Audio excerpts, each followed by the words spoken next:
Support WrestleTalk! Hola! From Machu Picchu! Give us a subscribe. I miss you, Swap Nation. I'll be back soon. Support WrestleTalk! Thank you for being an awesome pledge hammer on Patreon, the Mayor of Painesville, Dan! We've got a 24/7 title change that isn't actually won back by R-Truth this time. There's an actually good episode of A Moment of Bliss. And did you know Sunday is the day of stomping grounds, time to kick ass and take names? And we've got a major AEW TV update. Click the timestamps in the video description below to be taken to any of those stories right now. I am Chopper Pete Quinnell, doing my second and final week of SmackDown reviews while Luke is still on holiday. Have a super click party. Super click!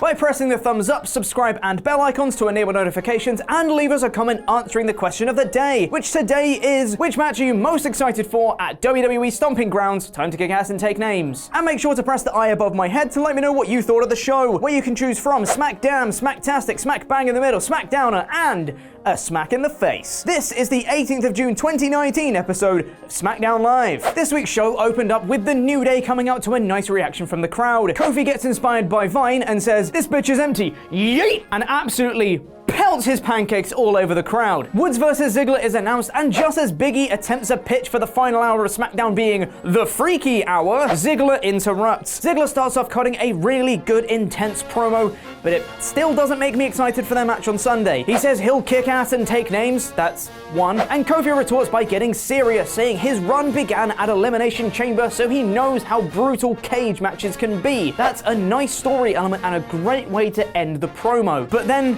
the promo didn't end. Ziggler ruined it by retorting again and just repeating all the things he just said. This started really well, but ended a bit dry. Ziggler vs Woods followed this, which was a fairly normal match in the early stages, before Kevin Owens and wildcard Sami Zayn came out to attack Biggie and Kofi Kingston, which led the ref to eject all four of them from ringside. After an ad break, the match picked up, with Ziggler getting the win. I'm still not excited for Ziggler vs Kingston this Sunday, though. Next, we got a recap of the entire Seth Rollins chair angle from Raw. SmackDown has literally become the Raw replay show. We're back on the dark timeline, I see. Next, we head backstage where Shelton Benjamin and the B team are queuing backstage outside Baron Corbin's office. Baron Corbin has an office? With each of them vying to be Corbin's special guest referee on Sunday. Then out walks Matt Hardy from Corbin's office, who motions to Shelton and calls him Senor Benjamin, which got a pop out of me. Next up is A Moment of Bliss with Bayley. This couldn't possibly get any worse then This Is Your Life, right? Alexa started off by continuing her blood feud with Coffee, but then, amazingly, this really picked up. Alexa cut a sort of shoot promo where she called out Bayley for not making her feel welcome in NXT, and she said that the only person who had any time of day for her was Charlotte, even after Alexa turned to the nice one in the locker room, Bayley. Is there some kernel of truth to this? I mean, it's well known that Bliss and Sasha Banks aren't each other's biggest fans, so perhaps Bayley was associated with the Heat back in the day. Bayley fires back and says Bliss isn't a goddess, she's an entitled princess who doesn't deserve a damn thing. Before the pair exchanged some fire lines back and forth, the pair really upped their promo game this week. Then the duo started a brawl, and we crashed right back to reality as Nikki Cross pulled Bayley off Bliss, allowing Bliss to nail a punch to Bayley. This was a great promo, but it's too little too late for this feud. If the feud had just been Bayley versus Bliss, and this was the promo that kickstarted the feud, this really could have been something. But with the whole convoluted story of Nikki Cross involved, I'm just not excited for their match on Sunday. Next up, Zelina Vega is backstage, and Apollo Crews suggested that Andrade can't be far away. And he's right, because Andrade's back, baby! He attacked Crews while he was distracted and slammed him into a crate before walking away. Also, Chad Gable was there making notes again. Okay. Heavy Machinery versus the B Team was next, with SmackDown Tag Team Champs Bryan and Rowan on commentary. Heavy Machinery won in a quick match, with Bryan laying in some great lines while they wrestled. Then from out of nowhere, Universal Champion Seth Rollins appeared with a chair and beat up the B Team for wanting to be Baron Corbin's special guest refs, which means you should also then go and beat up Matt Hardy and Shelton Benjamin, but Somehow I don't think that'll be followed up on. Next, the Omni Shane turned up in a limo where he was immediately sought out by Owens and Zayn, who complained about Rollins and Kingston, so Shane put them in a tag match against them later in the night. Aleister Black cut a really generic promo next, which was a massive come down from his great one last week. After that, the Omni Shane came out to the ring flanked by Elias and Drew McIntyre, which led to the most frustrating segment of the night. Shane cut a generic promo before Drew cut a generic promo about Roman beating them up the previous night. And then Miz interrupted because apparently this feud is a thing that still exists. Miz then introduces a video recap of Roman beating them up last night, which is what they had just talked about, before Miz then goes straight into another video of Shane being beaten up by Roman, this time in super slow motion. Miz then says after Stomping Grounds Time to Kick Ass and Take Names, he'll host a special Miz TV segment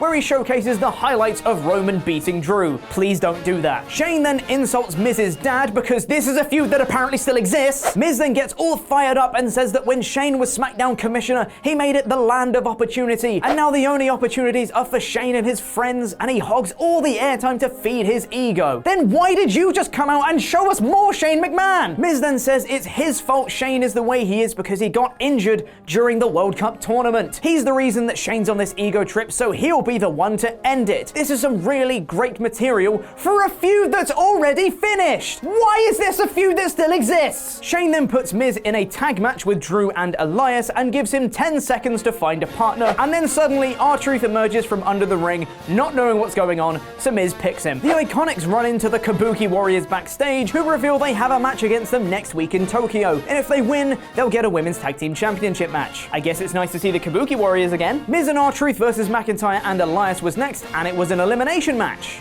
Still trying with the elimination match stipulation, huh? Elias eliminates Truth, who then gets chased by the undercard out of the arena, which leaves Miz to be eliminated by McIntyre later on. Ember Moon is backstage and finally attacks Sonya Deville, briefly before they kind of just stand across from each other and shout. Okay then. Truth then attempted to leave the arena next, with Drake Maverick revealing he was disguised as Carmella, rolling up Truth and leaving in a car with his new 24/7 championship. This had some great lines thrown in and was quite funny. Kingston and Rollins versus Owens and Zayn main evented the show in a 2 out of 3 falls tag match, for some reason, which was completely nullified as Kingston hit an immediate Trouble in Paradise on Zayn for the first fall, with Rollins winning the second fall on Owens after an uneventful match. This was a really boring way to end your go-home show for Stomping Grounds Time to Kick Ass and Take Names, and it doesn't make me excited for Sunday at all. This week's episode of SmackDown was a SmackDowner. And now, over to Oli with the news. Congratulations for a great review, Pete, but even more congratulations for his WWE 24/7 Championship win, too!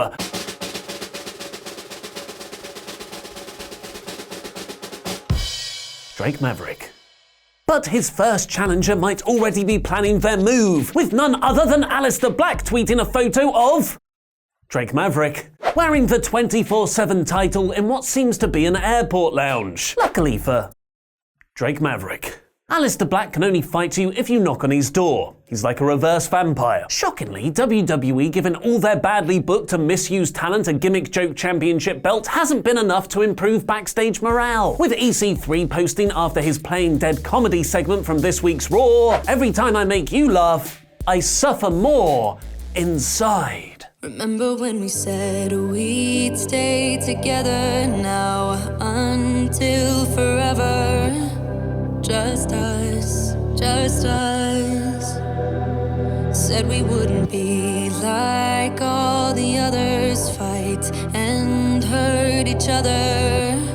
Not us, not us.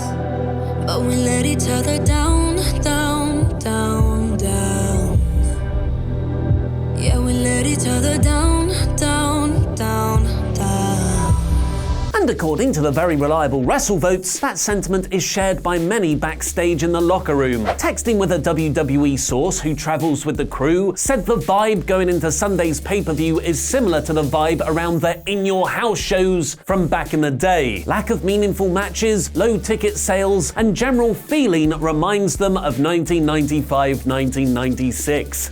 Yikes. 1995, WWF as it was called back then, is widely recognized as the worst year in the company's history. If you think today's product is bad, at least the in-ring wrestling talent is good. 1995, in comparison, saw Kevin Nash holding the WWF title as Diesel for most of the year. A few people on Twitter have asked WrestleVotes who their source might be, if they can compare the backstage atmosphere now with over 2 decades ago, citing Triple H, Michael Hayes, Mike Chioda, and Bruce Pritchard as the only people still in the company who would have been on the road back then. As WrestleVotes points out, though, the backstage crew extends far beyond them, with many names the vast majority of us will never have heard of. And further to that, given the low ticket sales and general interest for this Sunday's Stomping Grounds pay-per-view, WrestleVotes are also reporting WWE is aware of the poor ticket sales for Sunday's pay-per-view event in Washington State. There has been talks of shaking up the card. Nothing I can confidently report on though yet. WWE fans to AEW confirmed. After a 6-month hiatus, the Steve Austin Show podcast is back with a rather huge first guest, the president of AEW, Tony Khan! The whole episode is a great listen, with Austin giving his thoughts on AEW's debut show, Double or Nothing, which he really enjoyed, in particular the 5-star rated match between Cody and Dustin Rhodes. But as well as revealing Christopher Daniels is more than just an on-screen talent, he's also the backstage head of talent relations, a very important role in a wrestling company. Khan also confirmed a few huge details about AEW's upcoming TV show. While he still can't give us an exact launch date for the series on TNT this fall, nor what day of the week it'll play on, Khan did confirm it'll be a 2-hour live weekly wrestling show, which will take place from venues around the US initially, rather than from just one location like TNA's Impact Zone, with ambitions to eventually run events internationally. And one of the first major parts of AEW TV will be its focus on establishing its tag division, with Khan revealing, we're going to be doing a tag team tournament that's going to have some of the greatest tag team matches